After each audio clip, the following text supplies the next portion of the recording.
HEC पर एक समय में रांची की बड़ी आबादी की निर्भरता थी। समय बदलने के साथ ही आज एचईसी की स्थिति अत्यंत दयनीय हो गई है। कंपनी के अधिकारियों और कर्मचारियों को महीनों से वेतन नहीं मिल पा रहा। कर्मचारियों ने आरोप लगाया है कि इस स्थिति के कारण वो अपने बच्चों के स्कूल की फीस का भुगतान तक नहीं कर पा रहे हैं और परिवार के सदस्यों का इलाज भी नहीं करा पा रहे हैं। साथ ही आर्थिक परेशानियों से प्रतिदिन जूझना भी पड़ रहा है। कर्मियों में इसको लेकर काफी रोष दिखा। क्या कुछ कहा एचईसी कर्मियों ने, सुनिए।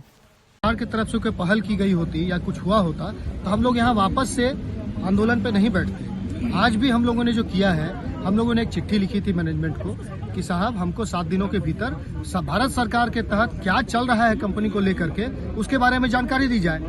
हम लोगों को अंधेरे में रखा जा रहा है। हमारी कंपनी को चलाने का कोई उचित प्रबंधन ये लोग नहीं कर रहे हैं। हमारे डायरेक्टर सीएमडी साहब को बीएचईएल से लाके बैठाया तो जरूर गया है, लेकिन उनको पंगु बना के रखा गया है। हमारा कहना साधारण सा है कि अगर आप किसी भी एम्प्लॉई को अगर 24 महीने से वेतन नहीं देंगे तो वो कैसे जिएगा। इसके जीने का प्रक्रिया भी भारत सरकार बता दे हम लोगों को।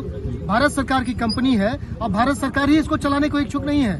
एक छोटा सा एग्जाम्पल दे रहे हैं। आज एक भव्य राम मंदिर का स्थापना हो रहा है, प्राण प्रतिष्ठा होगी, ये सभी के लिए गौरव की बात है।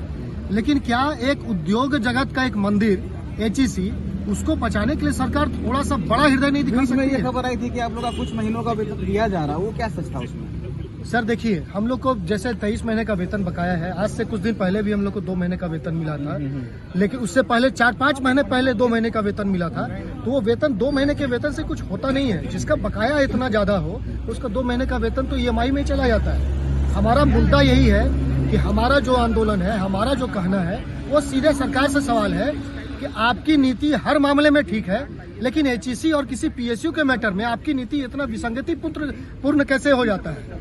आप इसके बारे में क्या विचार करके रखे हैं, हमको ये बताइए। अपना परिचय दीजिए। मेरा नाम पुनेंदु दत्त मिश्रा है, एचईसी ऑफिसर एसोसिएशन महासचिव। या आदमी खुद सोच के देखे। जो आदमी, आप छोड़िए हमारा बात छोड़िए, कोई नेता ही हो, कोई राजनेता हो, कोई आईपीएस हो, कोई आईएएस हो, उन्हीं को अगर 5 महीने 6 महीने सैलरी ना मिले तो उनकी क्या परिस्थिति होगी।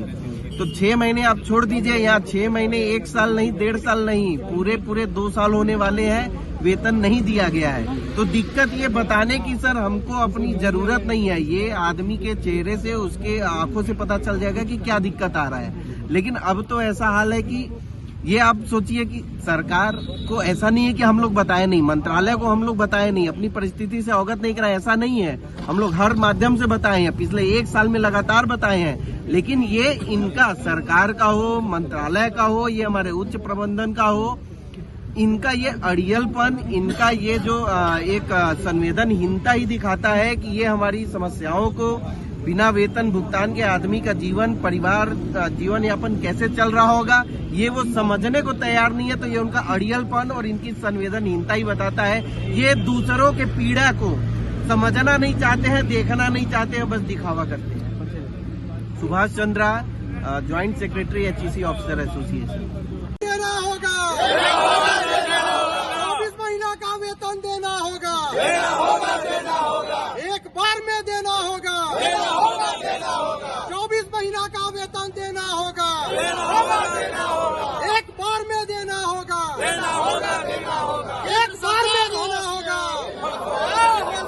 केंद्र सरकार होश में आओ।